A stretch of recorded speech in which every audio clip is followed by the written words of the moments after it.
it goes other exchange for other categories. We need to come up with an exchange rate which is an average, a weighted average of the two.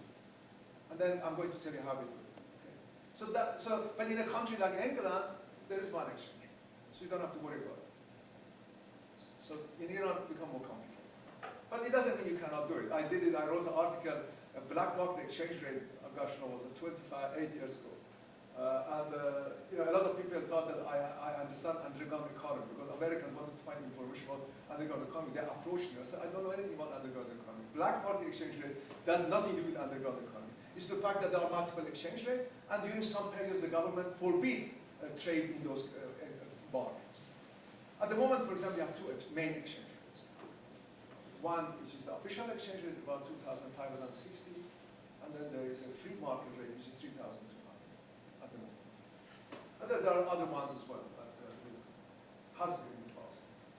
In some period, we had about 7 exchange rates. It's very inefficient, but anyway, that's something. So, and then there are sanctions. So we have economic financial sanctions also intervene in the law. So these are all impact. Okay, let's just now give you the official and the free market rate. So this, the blue, is the free market rate, and the red is official rate.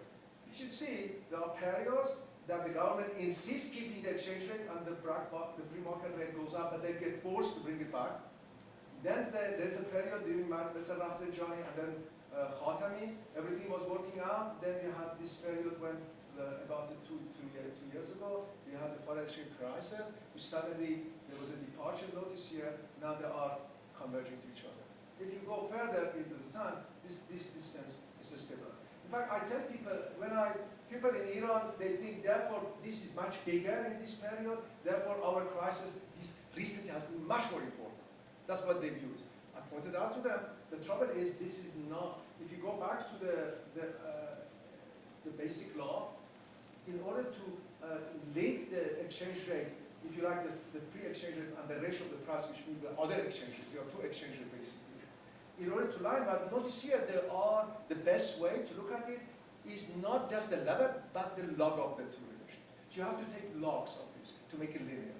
If you take the logs, those of you know mathematics, basically says that instead of product become sum. Okay, so if I now go back and take the log scale, in other words, instead of show this, rather than the actual exchange rate, draw the log of exchange rate, which is the right measure from a theoretical point of view. You have to use a log scale. It's just another scale. Log scale, what happens? So therefore, the recent episode is not that important by comparison. We have been subject to much bigger problems in the past. So notice here that suddenly during the war, which wasn't seen at all, because the scale is wrong. So you don't see how war affected deviation between black market and domestic life. You don't see it, because the scale is not right.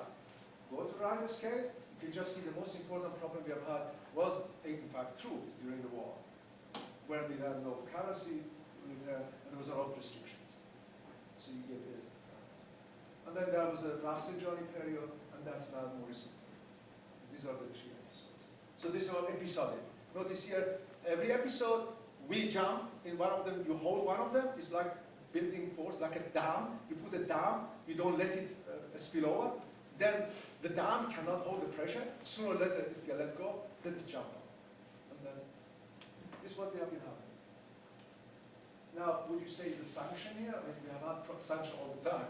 it was expected, but it doesn't, at least it doesn't look that's the reason really. So let me just go further to it. Now, what we do then in order to now deal with the multiple exchange rate, it turns out we have done some studies. It says we need to work with the log. What we do, we put 70% weight on the free market rate and only 30% weight on government. Because the government is the role of the government in the economy is about that, and that's how we operate. If you look at the data. Central Bank of Iran also have done a lot of studies which we know about, and they have used the same.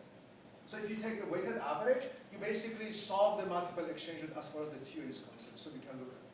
So when we do that, then, this is what the exchange rate is that we're going to use. So remember what we're going to do, we're going to find out whether the changes in exchange rate, which accumulating over time, to what extent matches with the price differential between Iran and, say, the US, or Iran or other trading partners. If you take the dollar, we need to look at the US inflation. If you take euro, you have to look at the euro inflation. If you take Saudi Arabia, you have to take the. So that's how it works. We could do it for across all countries. Usually, there are cross rates match at the end of the day. Okay, so that's one of the variables. Now look at the other variable, inflation. Notice here, the red one is the US inflation. The blue one is Iranian inflation. This is the rate of inflation on a quarterly basis. These are quarterly data. We are going to use quarterly data in most of these analyses. We have much better data now in Iran than used to be in some of these areas. Not all data, but this data is reasonable. Now, notice here that when this is positive, it means inflation has been very high. And then notice here there's a big gap between the red and the blue. And the gap in some periods increases. For example, now was increasing before the crisis. And then it suddenly becomes smaller. But we've always been above that. That's why Iranian inflation has been systematically too high. Okay. So what's going to happen now? We have high inflation, which is systematic relative to our trading partners, say, or you might say, oh, I'm not trading with US, don't worry about it. It doesn't matter. At the end, the system works itself out. Because the European trade with the US. I mean, you can take the cross rate and you get the same effect. So you have to trust me on that. Okay. Now, what I've done here now, I'm now moving more to the fundamental problem. I'm now accumulating the inflation. In fact, I have to coin this idea of accumulated inflation, tavarrum tarakumi, which I invented as a word in Iran people use, because I realized it's important. Because people say, oh, inflation could be low here, but that's not the issue. The issue is the history of inflation. So the way to capture that history, you have to accumulate it. So what I do, therefore, is I'm accumulating inflation in Iran. Is the rate of inflation start from some rate in 1979, and then which is quite a long way back now, and then we accumulate it all the way now up to here. Now, if you then look at the exchange rate, which I draw, this blue one, by the way, everything is basically log scale still, because the change in the log is the rate of change. So basically, it matches up. So then what happens, notice here, again, we'll see that there are periods that exchange rate is below the cumulative inflation, but they match, then they go apart, they match, then we go back. So therefore, you find that over a long period of time, the cumulative inflation and depreciation of the Iranian currency are tied up together. Right? Of course, there is a difference. This has to match with the blue color, which is to do with the inflation of the US. So basically, I'll come back to that. So basically what happens, if you look at now the numbers, that was the graph. If you take the average inflation in Iran from 79 to 2013 Q1, which is most recent data, more or less, you find the Iranian average inflation is about 18% per annum. What has been the rate of real dollar devaluation is about 18%. Now, those people who say they put their money in Iran and they say they get 18% interest, which is pretty good when interest is about zero, it's about not doing anything in the long run. This is this is absolute. That's the truth. This is what they should give you if you take a long horizon. It's like magic, right? You just add up, match up, exactly what the situation. So now, however, this difference should have been about 3.6%, because the inflation in the US over this period was 3.6%. Inflation in the US is low now, but it hasn't been always low. Remember, we talked about that 79. It's about 3.6% per annum. Now, why is it then? What's happening is suggests that Iranian real has depreciated more than what it should have, by about 2.3%. That's the effect of the sanction. So basically, the Iranian currency has depreciated because of the restriction they put in over this period. Of course, the rate may be higher now, maybe it's 3-4%. But you cannot explain all of the 18% inflation that we have accumulated on average over time, all is because of sanction. That is a misunderstanding. If you think of that, then you abdicate the responsibility of the government and the society to developing the institution to solve some of this problem. We say, oh, it's all foreigners. I mean, Deutsche Nobel type analysis. There's no conspiracy. It's just what we do it. We do it ourselves. We increase the inflation, and I'm going to talk about why is inflation rising now. That's obviously the second question, right? I believe is the inflation, the rising inflation has been really the source of the problem. If you can bring the inflation down and maintain it at 2 or 3%, you won't get any exchange rate depreciation. Iran real could be the same as any other country. And the NAFTA could help change the variation in it, but it's not going to help you because it's a cumulative effect of inflation. No matter what you do, at the end, inflation, if it's high relative to the rest of the world, find its ugly head on your exchange rate and your currency will depreciate. That is the PPP. Okay. So now we understand the cause of the problem, in my view, is cumulative inflation. Now, you may say, oh, what Iran is different from the rest of the world? Well, what about other countries? So what I did, we have data for all, about 48 countries in the world. So I can pick up anyone you want. So what I did, I said, well, let's talk about the high inflation countries. Brazil, because I'm going to talk about them, how they try to solve the problem, right? And look at Brazil, Argentina, Chile, Mexico, and so on. And Turkey, because it's our next door country. And it's similar in way to us. So if you look at Brazil, if Iranian inflation was about 18% per annum, Brazil was 80%. Now, of course, if you look at during this same period, then the currency depreciation was 77.4%. The difference is 3.5%, which almost exactly matched the rate of inflation in the US.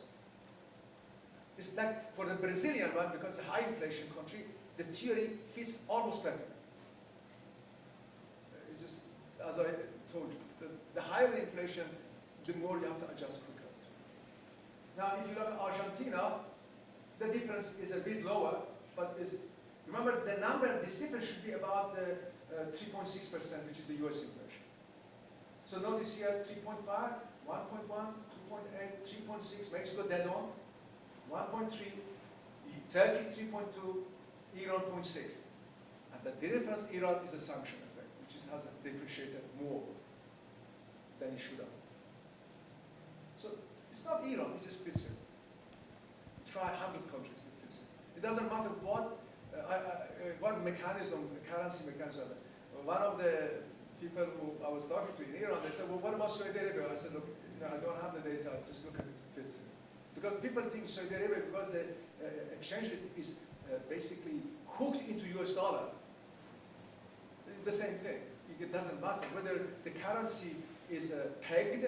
Pegged means that you hook your currency to a particular other currency, like dollar, or is floating when you let it vary. It doesn't make a difference. Because the logic is arbitrage, not the way the currency is determined. Okay, I hope you are convinced that actually our source of the problem is the way we allow inflation to persist in the EU.